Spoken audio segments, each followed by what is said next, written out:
Hello everyone, and welcome to another episode of the Daily Gwei Refuel, where we recap the latest news in the Ethereum ecosystem. I'm your host, Anthony Sassano, and today's the 14th of September, 2023.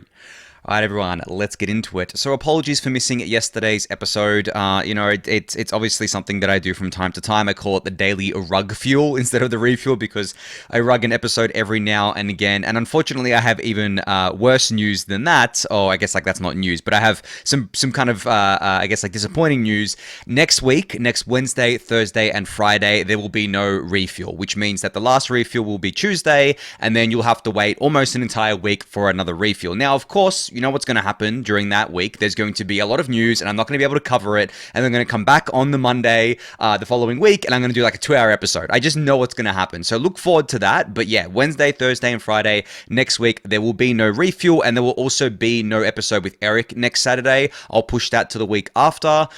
Just unfortunately, won't be able to do it for various different reasons there. But yeah, just giving you the warning now that next Wednesday, Thursday, and Friday will be no refuel. But on that note, let's start today's refuel. So first up, we have another kind of institution here filing for a spot ETH ETF. So you can see here, James has said that Hashex has filed for a spot Ethereum ETF joining ARK Invest and 21 Shares and Vaneck. So this is the fourth one that has filed for the spot ETF. Now this is a bit different to, I guess, like a pure spot ETF where you can see here, James says this application follows essentially the same exact strategy as their proposal to allow their other ETF to hold spot Bitcoin will be a combo of futures and spot. So it'll be kind of like a hybrid where this ETF will hold futures as well as spot.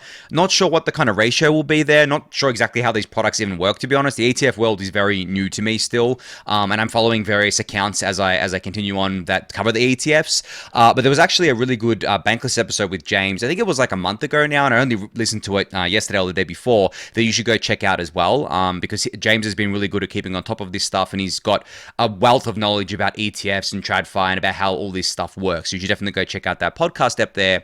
But I guess this just continues the trend of ETF filings that we've seen. It's funny because it's only been BTC and ETH so far. It's going to be really interesting to see if any other ETFs are filed, because for those who don't know, Grayscale has more than just the ETH and GPTC trust products. They have products for a lot of different assets in that same structure. Now, of course, they're probably going to want to convert all of them to proper ETFs, but the chances of anything else getting an ETF at this point in time is really low. I actually think even ETH's chances of getting a spot ETF is relatively low for the foreseeable future. Maybe it happens in like 2025 or something. I'd be very surprised if it happened next year. BTC ETF in my mind is already locked in. I think that's 100% happening, by next year, the latest sort of thing. But yeah, I'm wondering what other assets would be filed for, because if you look at the top assets in crypto, right, by market cap, you go to CoinGecko, and you look like the top 20 assets. I mean, after ETH, if you exclude stablecoins, it's BNB. There is no way BNB is getting a spot ETF, or even maybe a futures ETF, because it's tied to Binance. And we all know that the US regulatory apparatus is not a fan of Binance at all. The SEC has an active case against Binance themselves. So, and there are criminal charges against Binance too, I believe, as part of that case, or at least kind of like maybe not criminal charges, but like accusations of various activity there. Then after that, you have XRP. It's funny because like the SEC just lost a case against Ripple about that, and we all know about that, right? About XRP not being a security and all that stuff. So are they going to approve an XRP ETF? I doubt it, right? Not anytime soon, at least. And then after that, you just have the long kind of tail. You have ADA, which is Cardano, you have Dogecoin, you have Solana, Tron, Toncoin, which is like the Telegram coin, Polkadot, Polygon, and so on and so forth, right? So in terms of candidates, there's not many good candidates, I would say, there. And as I said, like, I think that it's going to be a very long time before any assets except BTC and ETH get an ETF, and even when it comes to ETH, it's still going to be quite a while away, I think. But anyway, you can go check out James's tweet about this for yourself, and definitely check out that podcast James did with Bankless. As I said, it is about a month old, so you'll have to go digging through, but you'll be able to find it there. All right, so the SEC has made another, I guess, enforcement action against an NFT project. So this time they went after Stoner Cats. So you remember Stoner Cats as that project that Ashton Kutcher and his wife Mila Kunis were promoting. I'm not sure how much involvement they had in it, but they were very heavily promoting it. And I think Vitalik actually had a kind of a video that he put up with Ashton Kutcher as well at one stage about it. But yeah, so what they've done, the SEC here, is they've charged the Stoner Cats 2 LLC company here with doing an unregistered sale of crypto asset securities in the form of NFTs. Now, crypto asset securities aren't a thing, by the way, guys. But of course, like a lot of these things end in settlements. And what happened with this SEC action against Stoner Cats is that the Stoner Cats raised $8 million and then they've got a $1 million fine they have to pay. They have to destroy all the Stoner Cats NFTs that they own. And then I think that $1 million fine, or I guess will be converted into like a pool for investors to essentially be made whole or something like that. The details are kind of like a bit scarce here, and there are kind of different interpretations of it. But from what I've seen, it really just means that the Stoner Cats company profited $7 million from this, right? So on the one hand, the SEC is saying, well, what you did was, illegal. Yes, you're not admitting fault or anything like that, but what you did was illegal. It was an unregistered securities offering, pay the $1 million fine, but then keep $7 million. So how is this protecting anyone? How is this dissuading anyone from doing this? And this has been a constant thing with the SEC, right? Where the biggest and most high-profile case of this is the Block One lawsuit, Block One settlement, I should say. So for those of you who don't know, Block One were the developers or creators of EOS, and they were the ones who did the EOS ICO where they raised $4 billion worth of ETH. And then I think it was a couple of years later or something, they got hit by the SEC for an unregistered securities sale of EOS tokens, but they paid a $24 million fine. So out of the $4 billion that they raised, they only paid a $24 million fine. And then they admitted no wrongdoing. EOS is still freely tradable on centralized exchanges and things like that. And EOS didn't register as a security or anything. So when I look at that as like the most egregious example, and then all the long tail of examples, the SEC is not protecting anyone. What the calculus here is that, okay, I'll do this sale of a token or an NFT or whatever, and maybe I'll get hit by the SEC for it, because the SEC doesn't go after everyone, doesn't catch everyone, obviously, but maybe I'll be hit by the SEC, and then I'll just pay a fine, right? And then the fine will be less than the money that I've made, so why wouldn't I do this sort of thing? So it doesn't really dissuade anyone from doing this in my eyes. And on top of that as well, like the SEC has gone after Stoner Cats here, whereas how many other ICOs, or I guess like not ICOs, NFT sales has there been that are actual scams, that are actually like egregious grifts, scams, where I don't believe Stoner Cats was, right? How many of those other things has there been? And, the cynic in me thinks that they went after Stoner Cats because it was a headline where Ashton Kutcher, celebrities attached to it, right? Just like they did with the Kim Kardashian thing, with Ethereum Max or whatever it was, some scam Ethereum fork or whatever it was at the time. So when you look at the kind of, I guess, pattern here, it really doesn't protect anyone. It really doesn't dissuade the bad actors or people from doing these sorts of things. And also on top of that, it doesn't make much sense. I mean, there was, I think like Hester Peirce here, this is the screenshot that I've got in front of me. Hester Peirce and another commissioner, I don't know how to say his last name here, Uyeda, I don't know, maybe the U is silent and it's Yeda. But yeah, they dissented on this, and they basically said that this is just stupid going after the NFTs, especially because in the settlement it was mentioned that the secondary sales also factored into the SEC's kind of enforcement action here. But the secondary sales aren't, they're not securities. I mean, it's already been said by a judge that secondary sales of XRP is not a security, right? It is not an investment contract. So how can the secondary sales of NFTs be that? And then you can just kind of extrapolate this out, and you basically start thinking, well, okay, if secondary sales of NFTs are considered to be securities, which I don't think they actually said that in the settlement, but they seem to have implied it. That means literally anything that you buy, any collectible essentially that you buy and then resell, could be considered a security, because how many times have we all bought and resold different collectibles, whether they be trading cards or anything else, right? So what, are all of those things securities as well? No, they're not. And the judge ruled against this because there is no investment contract when you're selling on the secondary market, right? You don't have an investment contract with your counterparty here, and there's no expectation of profit and from the work that you're doing. Like if I sell a trading card to someone on eBay, there is no reasonable expectation from them that I'm going to increase the value of that trading card for them, right? It's not an investment. Maybe you're using it as an investment themselves. They're speculating on it, but it's not an investment where I have the responsibility or I've promised to increase its value, to share profits, stuff like that. So that's the Howey test, right? That's being applied by the law. But obviously, in this case with Stoner Kites, they're like, oh well, I'm going to pay this $1 million fine. I walk off with 7 mil. Oh gee, I cashed out. There's no point fighting this in court, right? Because obviously they've kind of, I think that they failed anyway as a business, as a project. So they're like, cut my losses, away we go. So again, no investors protected here in my eyes, and not really anyone dissuaded from doing similar things like this, but not just honest projects, just scam projects to begin with, right? So anyway, enough on that one. You can go read the dissent for yourself. I will link it in the YouTube description below for you to do so.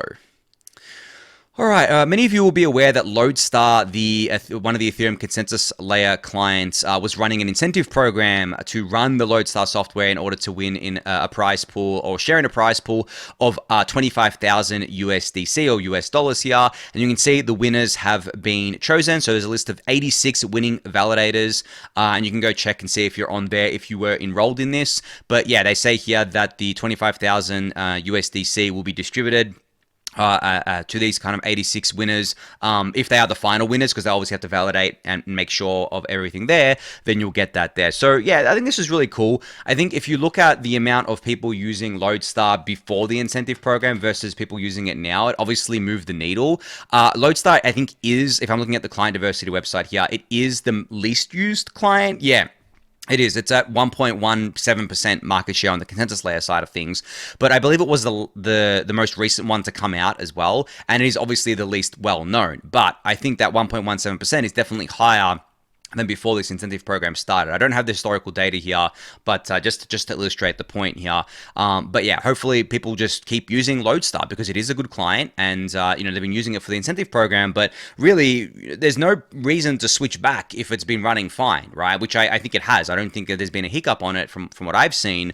So yeah, congrats to the winners on that one. And yeah, I mean, for those of you out there who are running other clients, maybe you want to give Lodestar a try. All right, so Holesky, the new Ethereum testnet, is launching tomorrow on September 15th, which is the merge anniversary. How exciting is that? Already 1 year since the merge, guys. And I'm pretty sure the price of ETH is like almost the same as it was 1 year ago today, which is kind of funny because people will be like, oh my God, the price has done nothing. And if I'm actually going to look at the chart here because I'm curious now. So September 15th, 2022, the price of ETH was $1,653. At time of recording, the price of ETH is $1,622. So yeah, pretty much the same price a year on there. But that's okay. We're not buying ETH. We're not investing in ETH for the short term. We're investing in it for the long term. And obviously, over the last year, it has been a bear/crab market. So no expectations there. But yeah, merge anniversary tomorrow. I'll talk more about that tomorrow. But yeah, the Holesky testnet will be launching as well, which will soon replace Goerli. And I actually clarified that Goerli, I think, is going to be phased out towards the end of the year. So there'll be, I guess, like the rest of the year left for Goerli, and then it's gone. And you can see here on the timeline in front of me, this is what it looks like here. If you want to monitor the Holesky testnet launch, you can go to Holesky or holesky.beaconchat chain.in. I mean, I'll link this in the YouTube description below. The URL is a bit hard to say here. But yeah, you can go view that there and you can view the progress of it. I mean, I'm not expecting any issues here with this testnet, but this testnet is exciting because it is launching with 1.5 million validators, which is just under, I think, 2 times the amount of validators we have on the Beacon chain now. Actually, we actually have a lot more than that. I mean, I always forget the number here, but yeah, we have almost 800,000 active validators, and when the queue clears, we'll have over 800,000. So yeah, a little under double the amount of validators that we have on mainnet will be running on testnet, and they're doing this on purpose because they obviously want to see how the beacon chain handles double the amount of validators we have on the main chain right now. And of course, I said to you guys that there is a discussion to add an EIP to limit the validator growth on Ethereum. I believe today or tomorrow there's the all-core dev call that will decide whether that makes it into Denkun or not. I've already given my opinion on that, so I'm not going to rehash that here. But yeah, you can go give this a watch if you want tomorrow. Holesky.beaconchain. I'll link it in the YouTube description below for you to do so. All right, so speaking of running Ethereum infrastructure and full nodes and validators, Ethereum on ARM tweeted out that they just got a Geth node fully synced on an ARM 64 $129 board, the Nano PC T6, which is one of the lowest power boards you can buy, and they synced Geth in about 13 hours with the new kind of update that I talked about the other day. So they say here, Geth up and running in 13 hours. What did you guys do? And they added Peter, the team lead at Geth here, and you can see the full specs of what they actually run this on. So they ran it on a Nano PC T6 with 16 gig of RAM, with a 2TB SSD, Geth version 1.13, with a Lighthouse as the CL client, sync time of 13 hours and 8 minutes, and a DB size or a database size of just under 800 gigabytes. Now, compare this to, I think, the sync time that they had previously. I think this basically cut the sync time in half. I think the previous sync time was around 24 hours on this same machine using Geth, the same spec machine using Geth. So basically cut sync time in almost half here, which is a huge achievement, honestly. I mean, the faster that a chain can sync, that a new kind of like, a new instance of a full node can be spun up and synced, the better for decentralization, for distribution, for getting more people to run full nodes, and running it on such a cheap board. I mean, this is getting crazy now, guys. Like the $129 board, running, as I said, these specs below here with just a 2TB SSD, which is probably in some cases more expensive than the actual board, is crazy. We're getting to the point now where I mean, running full nodes is obviously something that we want to bring the cost down as much as possible, but then in the future, we're going to have light clients that can connect to these full nodes as well. So we're going to have such an awesome decentralized ecosystem where people are running light clients, light nodes, and they're also running, there's a lot of people running full nodes as well, and just low powered hardware. And I've talked about things like Operation Solo Staker from Ether.fi, and obviously a bunch of other things like DApp node and little boxes you can buy. But that's just, the cost of that's just going to keep coming down over time, and people are going to be able to run this infrastructure at home, just tucked away in a closet even. I mean, it doesn't even generate that much heat. So you can just tuck it away there, forget about it, only need to think about it when you need to update it and stuff like that. Maybe check on it from time to time to make sure it's still running, it's still running all well and good. But yeah, I love how easy it is to run an Ethereum full node, and the fact that it's getting easier is even better. So yeah, you can go check out this tweet. We'll link it in the YouTube description below for you to do so. All right, Revoke.Cash has a new feature out today. So if you go to the Revoke.Cash website, you can actually see this feature in action, and I'll go to it on my screen for you guys. So they've got a new feature which basically outlines what your wallet looks like, or what your wallet health looks like. Now, I've already connected Sassel.eth, so I'm going to this section here for you to see what it looks like. So essentially, they show you a breakdown of all of the different kind of contracts that you have approved tokens to. Now, once this loads, I mean, it's a bit slow to load right now, you can actually see all the tokens that over the lifetime of my address, or the contracts I should say, over the lifetime of the Sassel.eth address that I've approved tokens and NFTs for. And it actually gives you a summary at the top of the total approvals. So mine has 116 approvals, with the total value at risk being $9 plus the NFTs. Now, of course, I don't really do much of stuff on Sassel.eth, and I make sure that I have a lot of good wallet hygiene on there, and a lot of these stuff that it's been approved. I mean, I don't hold these tokens anymore, right? And if I did, I would definitely go and unapprove these things. But it also gives you a wallet health score. So mine's currently bad because of this, because I have so many things that I haven't unapproved. But the way I see it is that it's going to cost me gas to like revoke the approvals on all of this. And if I don't have these tokens in my wallet, and I don't plan to have these tokens in my wallet, then it's pointless. But in saying that, you should definitely go connect your wallet to this and check it all out, because you probably have things approved on, obviously not your public wallet. I mean, I'm only showing you Sassel.eth because it's my public wallet, but all your other wallets that you should definitely revoke to protect yourself from any future kind of like exploits and things like that. So yeah, you can go check this out for yourself. We'll link it in the YouTube description below. But this is a great new feature from the Revoke.cash team here. All right, so we have an update on Optimism's fault-proof or fraud-proof system. So the OP Labs Twitter account said here, this summer, which is, I guess, the Northern Hemisphere summer, significant progress has been made on the OP Stack's first fault-proof system, and we are making preparations to test the system on OP Goerli. They say here, we're really proud of the system's design, how it leverages the strengths of the OP Stack, and the opportunities it will create for the community to contribute to the collective. So yeah, it seems like the fraud-proof or fault-proof system for the OP stack will be on testnet relatively shortly, and then hopefully we get a mainnet not too long, mainnet implementation not too long after that, because that is definitely the biggest piece of, I wouldn't call it FUD, but like criticism that the Optimism ecosystem suffers from, and for good reason, right? Like at the end of the day, right now, without fault proofs, you can't call any OP stack chains a roll-up, right? And you probably can't even call them a layer 2 or an L2. I know I've been calling them that in the past just for ease of kind of communicating this stuff to you, but right now, it's not technically any of that. But once this fault-proof system is in, it becomes that and advances to the next stage as of the stages that are listed out on L2beat.com. And then I'm sure eventually they'll open this up to permissionless kind of like fraud-proofing and fault-proofing, which is always very welcome as well here. But yeah, I just wanted to keep you guys updated on that and to tell you guys that it is close. It is closer than it has probably ever been at this stage, which is nice to see. So great little update here from the OP Labs team.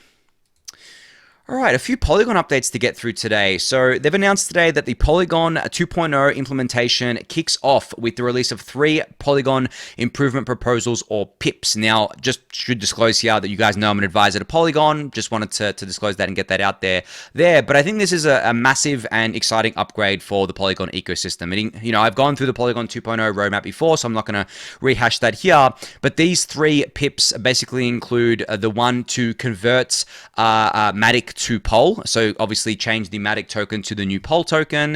The Pol token will become the native gas token for the POS chain, and will become the native staking token for the POS chain. And they will also launch the staking layer for the Pol token to be used across any of the different Polygon chains here. So this is just I guess like the first kind of step here. They've got other steps. Obviously, they want to convert the POS chain to a Validium, which may even become a full roll-up eventually. We'll see how that shakes out as well. And then obviously a lot of stuff around governance too that they're trying to do. They're actually revamping their whole governance process. But yeah, exciting times in the Polygon ecosystem. And as I said, there wasn't just this news. There was some other big news actually, where the block here announced that the Astar Network is launching a zkEVM Ethereum Layer 2 powered by Polygon's technology. And then Sandeep actually expanded on this by saying that Astar is taking advantage of the Polygon Chain Development Kit, or CDK, to build this, but also he noted, I believe, or he brought to my attention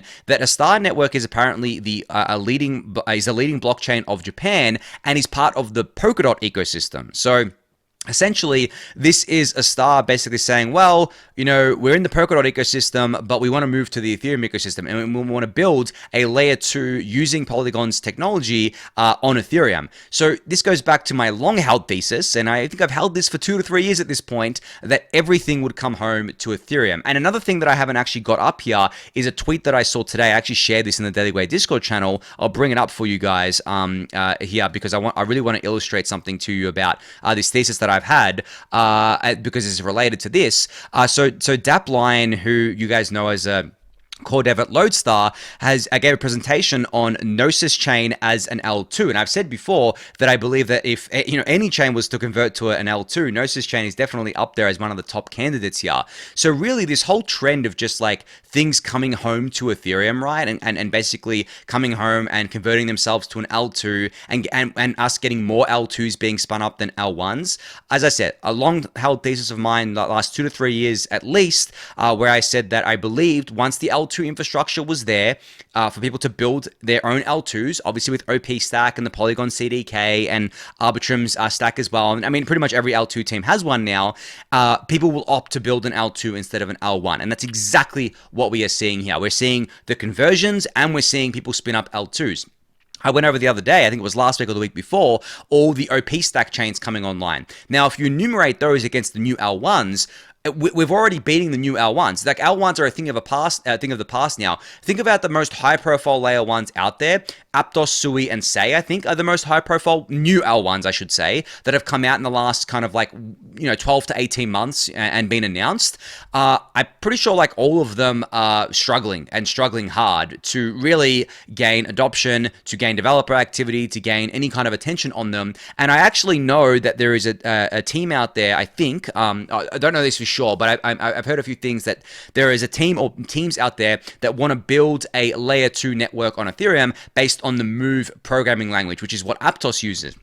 And then Sui and Sei, I mean, the layer N network that I talked about the other day is pretty much replacing them, because I think that it's either Sui or Sei, I can't remember exactly which one it is, wanted to build like a highly performant DeFi infrastructure, but we're going to be doing that with layer 2s and layer N, which is a project building layer 2s on Ethereum using EigenLayer as a data availability layer. So all of this is just coming home to Ethereum with, teams like Polygon leading the charge here, making it easy for people to build their own zkEVMs on Ethereum. And this is exactly the thesis that I've had for a very long time around L2s, and it's just really, really great to see it all play out. So as I said, it all comes home to Ethereum, guys. There's no doubt in my mind that we're going to see an explosion of layer 2s as time goes on here. But on that note as well, if I'm talking about an explosion of layer 2s, this is actually a perfect segue into a tweet that Stephen Goldfeder put out, who is one of the co-founders at Offchain Labs. He put out a tweet asking, how many rollups will there be? And he has an analogy here, which I thought was pretty useful. So it's quite a long tweet, but I'll read it out. He said, I don't know, but a helpful analogy that I found is TV channels. Clearly, having all TV shows on a single channel won't work. There's just too much programming. But equally clearly, it wouldn't make sense for every TV show to have its own channel. We'd end up with channels that had no programming for most of the day. And each one would have to find its own advertisers, distributors, etc. And discovery of new programs would be a nightmare. The system we have today is a natural one. Channels are loosely organized by genres. If you like cartoons, you can watch the Cartoon Network. If you like nature, you can watch the National Geographic Channel. And it's not always an exact science. Cartoons about nature could go either way. I envision a similar world emerging for blockchains. Each app won't have its own network, but like-minded apps that appeal to common users will form their own networks. We're already seeing this with DeFi and gaming, but I imagine that many more verticals will emerge over time, and it makes sense. The network can be tailored to those apps, and users will be able to easily engage with and discover similar apps with no friction. So will we ultimately have a dozen networks? I think so. Will we have millions? I think not. How many exactly will we have? Only time will tell.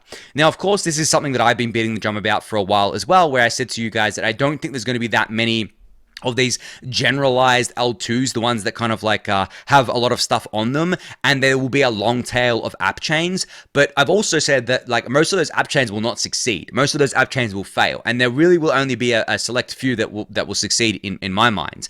But on top of this, John here put out an extension of Stephen's tweet where he said, in this analogy, channels equals only one show can run at a time, which is sequential execution. Streaming platforms can run any show whenever viewers want, which is parallel execution. At first, we needed many channels, but now we're consolidating into a handful of relevant platforms. Parallel VMs may consolidate. And that's exactly what happened, right? How many L1s did we have explode? And we've just consolidated over time, right? I mean, all these L1s, really, most of them didn't get any usage, but the ones that did, it drained out of that, it came home to Ethereum, and we've consolidated there. Same is true with the L2s. We're having a proliferation of those, but that's going to consolidate over time for various different reasons. And I think, as Stephen has said here, as John has said, as I have said in the past, we are going to consolidate around not just a handful of these super successful generalized L2 networks, generalized rollup networks that service most users and can be, as I said, interoperable and all that good stuff there. And then there'll be a long tail of app chains and maybe even generalized kind of L2s as well. But if you're looking 10 years out and you're looking at kind of what's been the most successful, it's definitely going to be that world in my eyes. I mean, I don't think it's 100% certainty, but I do think that it's highly likely that that's the world we're going to live in, not just based on this TV channel analogy, but just based on the fact that at the end of the day, attention is scarce, guys. At the end of the day, things consolidate for ease of use, for user experience, for discoverability, all that stuff there. And, as Stephen said here, imagine if you had a channel per show.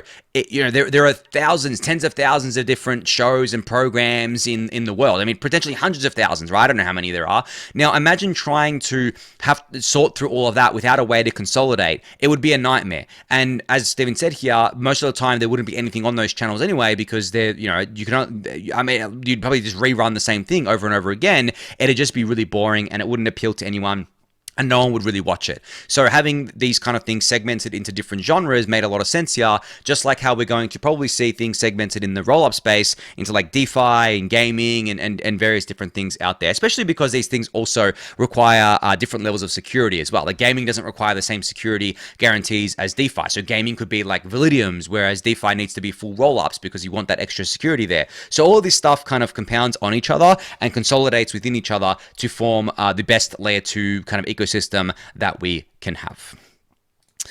All right, so a major announcement out of MetaMask today. So they've launched MetaMask Snaps into open beta. This is the first step towards MetaMask's journey to create a fully permissionless ecosystem with MetaMask. So what are MetaMask Snaps? Well, it's basically a way for anyone to build their own kind of functionality into MetaMask. So as a permissionless kind of ecosystem here. And now what this means today is that MetaMask have launched with a bunch of snaps that they've built, that the MetaMask team has built, that allows for things like, I believe, having a Bitcoin wallet as part of MetaMask, which is pretty interesting, right? Being able to use MetaMask as a Bitcoin wallet, but also being able to use MetaMask as a pretty much anything wallet. People just need to build a snap for. So it's like basically an extension or an add-on to MetaMask that anyone can build in a permissionless way, which I've talked about before. I mean, I talked about this when it first kind of came out here. But yeah, this is really cool. I think that you can see here there's different categories that snaps fall into, such as, notifications, interoperability, transaction insights, all that good stuff there. I mean, I'm not going to go over this too in depth. You can read this for yourself. I'll link it in the YouTube description below. But great to see MetaMask actually making some kind of bigger moves here and improving the wallet, because as you guys know, MetaMask is very slow to move generally when it comes to upgrading things and kind of like improving things. But when they do, they seem to do it with a splash. You can go check this out for yourself. I'll link it in the YouTube description below for you to do so. All right, speaking of wallets, I came across this tweet today from Know Nothing Labs, who have built an account abstraction wallet that lets users sign transactions with Face ID, eliminating the need for seed phrases and private keys. And you can check out the demo at noseedphrases.xyz. I think I was saying just the other day that this is the future of wallets, right, guys? Where I said that you could basically use your iPhone's inbuilt Face ID in order to create a wallet and sign transactions, which is pretty insane that it's already here to me. I think I knew the technology already existed, but the fact that we already have something that you can kind of play around with right now at this website is really cool. So if I go register new account, I don't think this is going to work. No, it's going to ask me for Windows Hello, which I don't have set up on my PC here. But if you do that from an iPhone, it's going to bring up Face ID, and then Face ID is going to create you a new wallet, and then you're going to be able to sign transactions using Face ID. There's no seed phrases involved here. This is entirely secured by Face ID, which is secured by Apple's Secure Enclave. Which you can see here, they kind of discuss this here about how this all works. And they also discuss how they're using zk proofs as well, and zk technology in the background here. So yeah, one of the coolest things I've seen lately in the wallet space for sure. And you should definitely go check out this tweet thread, which it explains it in more detail. I'll link it in the YouTube description below. But I think I'm out of time for today's episode. But yeah, that was a pretty bullish episode in my mind, especially from the tech perspective. I know prices are still kind of whatever, meh, but who cares, right? Like, how bullish is all this tech stuff that's happening? How much innovation is happening, not just in the L2 space, but in the wallet space, guys? We are in the golden age of Ethereum right now. And we have been for quite a while, in my opinion. And I think a lot of this stuff is going to become much more apparent once we get, obviously, a bull market where new users come in, and they're going to be using all these different products, and they're going to get a lot of value out of them. And even things like Friend Tech, which I haven't mentioned in a while, and people wrote off for dead, is still getting a lot of usage, a lot of engagement. I think they had like 8,000 active addresses, or daily active addresses, or something like that. So, and that's built on an L2, of course. So and that's built using different wallet infrastructure too. So all this is coming together. I mean, you can see the pieces of the puzzle finally coming together after many years of being built. And I really do think that we are in the golden age, and we're going to be in this age for quite a while. I think the next few years at least are going to be a wild ride for Ethereum adoption from every different front you can think of there. But anyway, to end on that bullish note for today, thank you everyone for listening and watching. Be sure to subscribe to the channel if you haven't yet. Give it a thumbs up, subscribe to the newsletter, join the Discord channel, and I'll catch you all tomorrow. Thanks everyone.